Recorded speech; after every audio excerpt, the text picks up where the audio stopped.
Good morning, student. Welcome you. This is the second part of class 8th. In this part, we are going to study about key features of the Constitution. देखिए, इससे पहले हमने देखा था इसके definitions देखा था इसमें, और इसके प्रीमेबल्स देखे थे। किसी कंट्री को कॉन्स्टिट्यूशन का क्या रिक्वायरमेंट होता है, तो एक चीज़ हमने पिछले टॉपिक में देखी। अब यहाँ देखते हैं हम, we will discuss the basic feature of the constitution. देखिए, यहाँ पे हम जो बेसिक फीचर्स है, इसकी विशेषताएं, वो हम ये देखेंगे। देखिए, फर्स्ट है फेडरल सिस्टम। फेडरल में होता है संघ। देखिए, under the federal system countries form the union of several state. देखिए, ये एक यूनियन है, संघ है सेवरल स्टेट का, which have a certain degree of independence in conducting their own affairs. देखिए, यहाँ पे जो स्टेट्स है, इनको पूरी तरह आज़ादी दी गई है कि वो अपने खुद के अफेयर्स, अपने स्टेट को कैसे चलाना हो, वो अपने हिसाब से भी चला सकते हैं, लेकिन एक लिमिट के अंदर ही होगा। However the overall responsibility of the government country lies with the central government. हालांकि सारी जो जिम्मेदारी है वो पूरी सेंट्रल गवर्नमेंट या यूनियन के हाथों में रहेगी, लेकिन वो अपना स्टेट तौर पे कुछ अपने हिसाब से भी मैनेज कर सकती है। How much independence the state है varies from country to country. ठीक है, हाउ मच इंडिपेंडेंस, वो जो डिपेंड है उनको फ्रीडम की, वो स्टेट टू स्टेट वेरी हो सकती है, अलग अलग हो सकती है। नेक्स्ट आता है द मेकर्स ऑफ कॉन्स्टिट्यूशन। देखिए, जो मेकर्स है, इस कॉन्स्टिट्यूशन बनाने वाले, thought that this system would suit for our country because of our country so have many communities. उन्होंने सोचा कि ये जो सिस्टम है हमारे कंट्री के लिए सूटेबल होगा, सूट होगा। क्यों? क्योंकि बिकॉज सो मैनी कम्युनिटी, क्योंकि यहाँ बहुत सारी कम्युनिटीज़ है भारत में, each with on it's aspiration and need, और सबकी उम्मीदें, सबकी नीड्स अलग अलग है, इसलिए हर स्टेट अपने अपने हिसाब से कुछ रूल्स रेगुलेशन बना सकता है अपने अकॉर्डिंग, वहाँ की ज़रूरत, ठीक है, प्रेजेंट इन्वायरमेंट को देखते हुए। Look thus we have central government which look after matter of national importance. इसलिए यहाँ पे जो सेंट्रल गवर्नमेंट है वो नेशनल जो रिलेटेड इंपॉर्टेंस है उस पर वो ध्यान देती है। For example defence and relation with the other countries, जैसे मेन मैटर है डिफेंस, सुरक्षा, और दूसरे कंट्री के साथ जो इंपॉर्टेंट रिलेशंस है वो सेंट्रल गवर्नमेंट मैनेज करती है। And state government which take care of the need of the state, और स्टेट गवर्नमेंट नीड, जो पीपल की नीड्स है स्टेट की, वो उसको ध्यान में रखती है। The constitution list the area of which only the union government make a union list. ठीक है, कॉन्स्टिट्यूशन ने एक लिस्ट बनाई है जिस तौर पे, जिस जो ऐसा सब्जेक्ट जिस पर सिर्फ सेंट्रल गवर्नमेंट या यूनियन गवर्नमेंट ही कानून बना सकती, वो कहलाती है यूनियन लिस्ट। नेक्स्ट आता है यहाँ पे the area in which the state government can make laws. एक ऐसा एरिया या ऐसा सब्जेक्ट जिस पर स्टेट गवर्नमेंट लॉ बना सकती है, स्टेट लिस्ट कहलाती है। And the area which both the union and state government can make law. एक ऐसा एरिया जहाँ दोनों गवर्नमेंट, स्टेट और सेंटर दोनों मिलकर गवर्नमेंट बनाती है, वो कहलाती है concurrent list. It also mention the source of through the tax, for example from which the centre and state can get money to carry out this responsibility. The 50 stars in USA. देखिए, 50 stars in US flag represent the 50 state that from the United State of America. देखिए, यहाँ 50 state मतलब वो इस बात को show करते हैं, यहाँ पे 50 स्टेट्स हैं यूनियन स्टेट ऑफ अमेरिका में, यूनाइटेड स्टेट ऑफ अमेरिका में ये स्टेट इस बात को शो करते हैं वहाँ इतना स्टेट्स है। Each of the America state had is on law, और हर स्टेट की अपनी अपनी खुद की लॉज होती है। और constitution and supreme court, this is not case in India.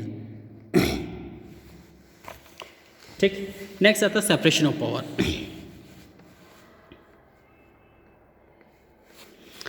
Separation of power means the Indian state है 3 organs of the legislature, executive and judiciary.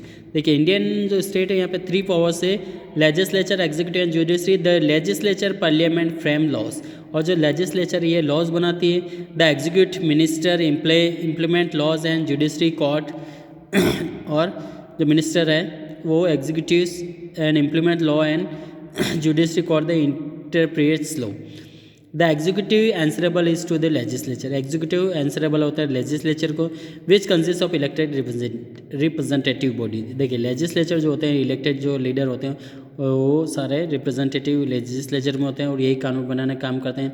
Executive काम जितने भी प्रशासनिक अधिकारी होते हैं वो सारे, और कोर्ट है जो कि कोई भी डिस्प्यूट मैटर है उसको सॉल्यूशन करने का काम करती है। The judiciary is independent of the executive and legislature. देखिए, जुडिशरी ऐसा माना जाता है यहाँ पे बुक के अकॉर्डिंग के, तो वो पूरी तरह इंडिपेंडेंस, लेकिन ऐसा नहीं है प्रैक्टिकल तौर पे, ठीक है, क्योंकि वो पूरी तरह इंडिपेंडेंस नहीं है, हम देखते हैं। हालांकि कुछ हद तक वो इंडिपेंडेंस भी है, executive and legislature and can question their action including passing law by parliament. The power of the state are thus divided in such a way among the three organs to provide a system check the balance. और तीनों organ को अपने अपने powers दिए गए ताकि वो पूरे बैलेंस बनाए रखे, चेक करते रहे एक दूसरे के पावर्स को, to prevent the misuse of power by any other organ. यदि एक आध ऑर्गन यदि पावर का मिसयूज करता है तो दूसरा जो है ऑर्गन उसको रोकता है।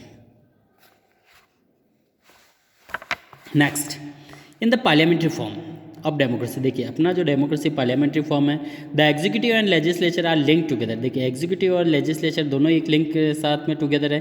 The executive being answerable to the legislature, और हमेशा एग्जीक्यूटिव आंसरेबल रहता है लेजिस्लेचर को कि उसने क्या काम किया क्या नहीं किया, उससे रिलेटेड सारे क्वेश्चन से रिप्लाई वही करता है। Also this executive is not elected by the people. देखिए एग्जीक्यूटिव इलेक्टेड नहीं होता पीपल के द्वारा। This is not so in the presidential form of democracy, नहीं ये प्रेसिडेंशियल फॉर्म होता है। All follow in USA, for example जैसे यूएसए में फॉलो होता है।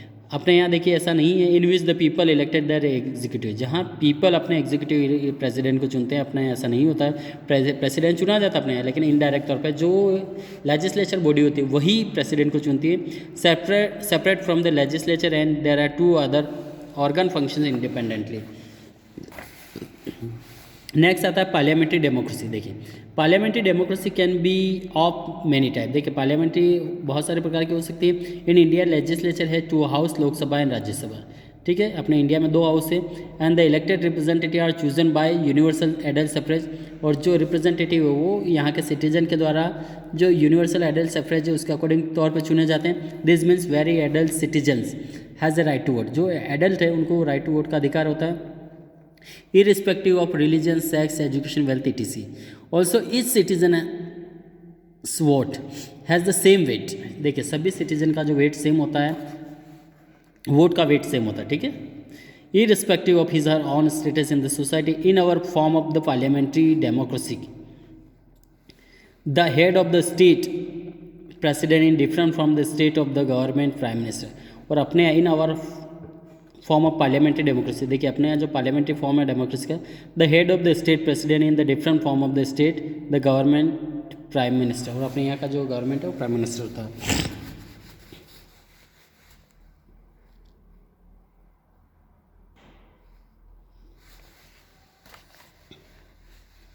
नेक्स्ट आता है फंडामेंटल राइट्स। देखिए नेक्स्ट जो है fundamental rights, the constitution guarantees the following rights. देखिए कॉन्स्टिट्यूशन यहाँ पे अपने राइट्स की कुछ गारंटी देता है, कॉल द फंडामेंटल राइट्स, जिनको फंडामेंटल राइट्स कहा गया है। टू ऑल सिटीजन, सारे सिटीजन्स को। ठीक है, this rights can not B taken away by any one including the state, और ये राइट्स किसी के द्वारा छीने नहीं जा सकते हैं, यहाँ तक कि स्टेट भी इसको नहीं छीन सकता है। ठीक है, except by the dues of the laws. देखिए ड्यूज ऑफ द लॉज और अकॉर्डिंग टू द लॉ के अकॉर्डिंग वो सारे राइट्स हर व्यक्ति को मिलते हैं, लेकिन कुछ ऐसे हालात होते हैं जब इनके फंडामेंटल राइट्स को ठीक है सस्पेंड कर दिए जाते हैं। For example the right of personal liberty can be taken away if person is convicted for a crime and relevant court awarded sentence punishment of death. देखिए यहाँ पे ये ज़रूरी है, जो right to personal liberty, personal व्यक्तिगत जो liberty है हटा दी जाती है कब, जब if a person is convicted of a crime, यदि किसी ने गुनाह कर दिया तो उसकी जो आज़ादी वो छीन ली जाती है, and relevant court and to onward sentence punishment of death, या उसको पनिशमेंट दिया जाता है डेथ का, तब वो इसके लिए क्वेश्चन नहीं कर सकता मुझे आज़ादी है, मैं कहीं भी रहें कहीं घूमेंगे, ऐसा नहीं हो सकता है। ठीक है, देखिए कुछ यहाँ पे इंपॉर्टेंट जानकारी है यहाँ पे। After the second world war, देखिए यहाँ पे सेकंड वर्ल्ड वार के बाद देखें there was a world wide movement of the declare certain rights. World war के बाद यहाँ पे कुछ पूरी दुनिया में एक मूवमेंट चला था, certain rights universal that is belonging to all mankind, सभी व्यक्तियों से जुड़ा हुआ होता है ये। It lead to the adoptation of universal declaration of human rights की, universal declaration of human rights by the United Nation. It was an effort to prevent state from taking away the basic right of their citizens. ठीक है, the national human rights commission investigate case of human rights and violation in the country. Next आता है right to equality. देखिए next है जो right to equality, यहाँ पे देखेंगे हम। सबसे पहला था हमारा फंडामेंटल राइट्स। ठीक, सबसे पहले हम देखेंगे यहाँ पर right to equality. Under the constitution every India is equal matter of to right. देखिए कॉन्स्टिट्यूशन तौर पे भारत में सभी जितने भी सिटीजन सबको इक्वल राइट्स दिया गया है, and opportunity and protect under the law, protection, और कानूनी तौर पे सबको बराबर अवसर है, सबको बराबर प्रोटेक्शन दिया गया है। एनी काइंड ऑफ डिस्क्रिमिनेशन, यदि किसी तरह का भेदभाव होता है on the ground of religions, caste, wealth, sex, language etc is prohibited, सारे ये पाबंदियाँ हैं, प्रोहिबिटेड है। For example no one can be prevented from the holding a job, ठीक है, no one can be prevented from the holding a job, entering a public place और studying in institution on this ground, ठीक है। Means किसी को हम रोक नहीं सकते हैं कोई भी पोस्ट लेने से या पब्लिक प्लेस पे आने जाने से, पढ़ने से, institution on this ground. So this practice untouchability, और ये प्रैक्टिस अनटचेबिलिटी को भी बंद कर दिया गया। सी चैप्टर 7 में आपने पढ़ा होगा, इस पूरी तरह बैन कर दी गई।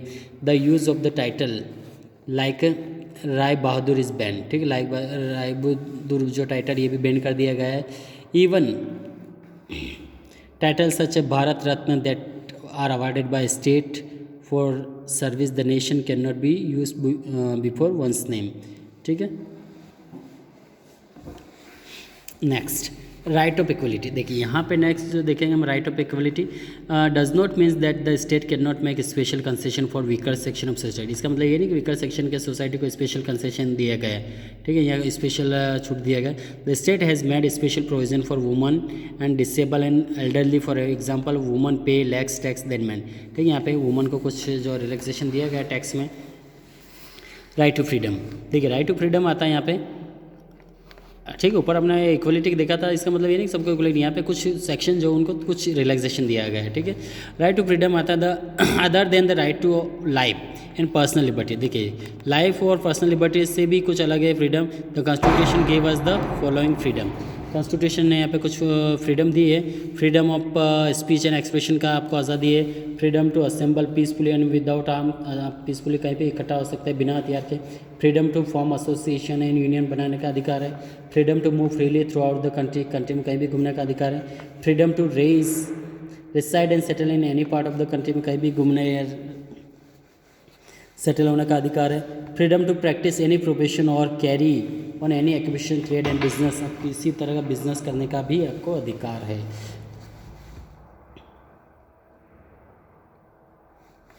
Next, however there are certain condition that attach to this freedom, देखिए हालांकि यहाँ पे कुछ कंडीशंस हैं जो फ्रीडम से अटैच हैं। For example freedom of speech and expression does not mean that we can say in public or write publish things that harmful to others, मतलब ये नहीं कि हमें अधिकार मतलब हम किसी के बारे में कुछ गलत लिख सकते हैं, गलत बोल सकते हैं, ये अधिकार नहीं। हम बोल सकते हैं लेकिन सही बोलें, सच बोलें, ठीक है, जिससे आप किसी को नुकसान नहीं हो। और threat and to integrity of the nation, ये कंट्री की इंटीग्रिटी के लिए जो नुकसान नहीं हो, ऐसी चीज़ें हमें बोलने का अधिकार होता है। Right to freedom for religions, देखिए हमें फ्रीडम है रिलीजन्स का, मीन्स एवरी सिटीजन है right to practice preach and profess of religions his her on choice. हर व्यक्ति को अपने अकॉर्डिंग कोई भी धर्म की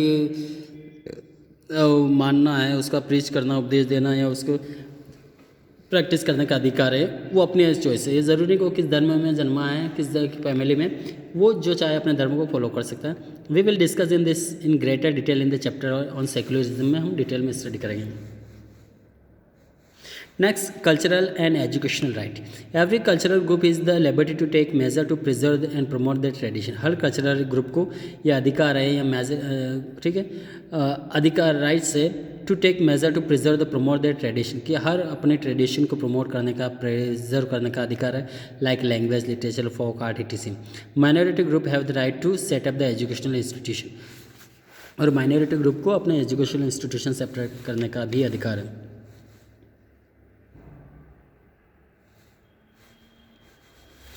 next, right against exploitation. To exploit means to take advantage, exploit मतलब टू टेक एडवांटेज, फ़ायदा लेना। The right against exploitation seek to protect women against, the right against exploitation means exploitation, शोषण से बचाना है अपने आप को। Seek to protect women, specially किस बारे में, protect women, children and weaker section of society, means जो गरीब सेक्शन है सोसाइटी के, जो कमज़ोर वर्ग है, वुमन है, बच्चों को शोषण किया जाता है, इससे उनको बचाना है। बी एक्सप्लॉइटेड, उनको जो एक्सप्लॉइटेशन किया जाता है हायर कैटेगरी के द्वारा या मैन के द्वारा बच्चों को या फिर वुमन को, सो उनको बचाना है by the others. For example, if the illegal to employ children under 14, और 14 ईयर्स से जो नीचे बच्चे उनको कई जॉब पे रखना एक तरह से पूरी तरह इलीगल होता है। In any job and to make the people work without wages to repay loan, ठीक है, बिना मजदूर के यदि काम करवाना ये भी गलत होता है, to repay loan. And the latter is known as the bonded labour or begari, ये बाउंडेड लेबर नहीं बेगरी कहलाता है, ये भी गलत है। राइट टू कॉन्स्टिट्यूशनल रेमेडीज, देखिए कॉन्स्टिट्यूशनल रेमेडीज मतलब every citizen has the right to appeal to the court, हर व्यक्ति को कोर्ट में अपील करने का अधिकार होता है इफ़ ही और she is deprive from his her fundamental rights, ठीक है, यदि किसी को अपने फंडामेंटल राइट से डिप्राइव किया जाता है, वंचित किया जाता है उसको, then he she can approach to the court by the anyone including the state, यहाँ तक कि स्टेट भी इस तरह करता है तो वो कोर्ट में जा सकता है। राइट टू प्राइमरी एजुकेशन, देखिए यहाँ पे अब प्राइमरी एजुकेशन का राइट आया है, ठीक है, अलग पहले नहीं था ये इसमें, ठीक है। Children in the age of group 16 to 14, जो 6 से 14 साल का है right to receive the free primary education, जिनको फ्री प्राइमरी एजुकेशन का राइट है। This law was pass in 2009 में, ये इस लॉ को पास किया गया था। अब नेक्स्ट आता है directive principle of state policy, देखिए everything that a new nation aspire to can not be achieve at once, देखिए everything that a new nation, जो भी है नए नेशंस में, aspire to can not be achieve at one, ठीक है, तो ये आसानी से ये एट वंस अचीव नहीं किया गया है, primarily because of the lack of resources, ठीक है, रिसोर्सेज की कमी कारण। This was the case in India too, so the framer of constitution, this was the case with India, जो एक केस है इंडिया के साथ है with India too, so the framer of the constitution laid down some guideline और goal for the future, जहाँ पे कुछ गाइडलाइन है, गोल है फ्यूचर के लिए। This are called the directive principle, जो कि डायरेक्टिव प्रिंसिपल ऑफ स्टेट के नाम से जाने जाते हैं। गाइडलाइन दी गई है फ्यूचर के गोल को अचीव करने के लिए कॉन्स्टिट्यूशन के द्वारा। Many of this principle have been converted, बहुत सारे ऐसे प्रिंसिपल जो कि कन्वर्ट कर दिए गए,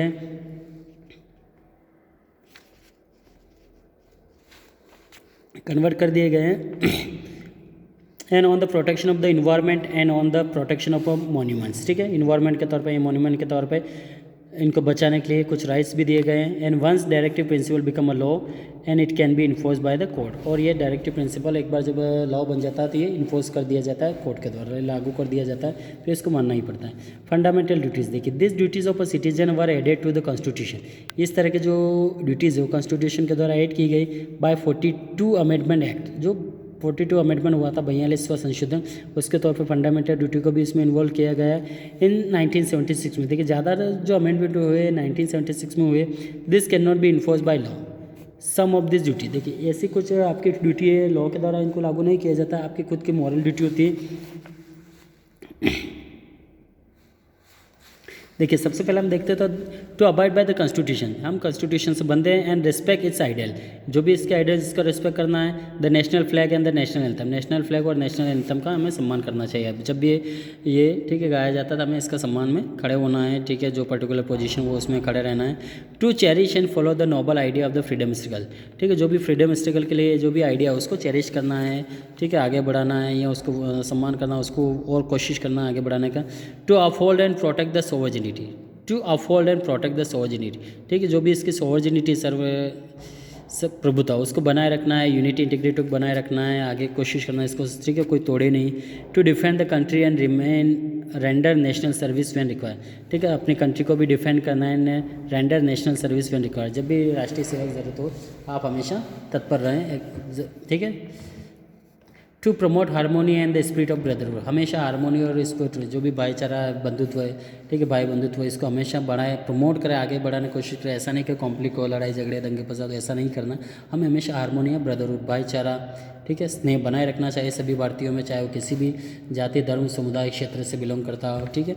to value and preserve the heritage of our composite culture, जो हमारी कंपोजिट कल्चर है, हेरिटेज है, सभ्यता, उसको वैल्यू को समझना और उसको बचाए रखना, प्रिजर्व करना।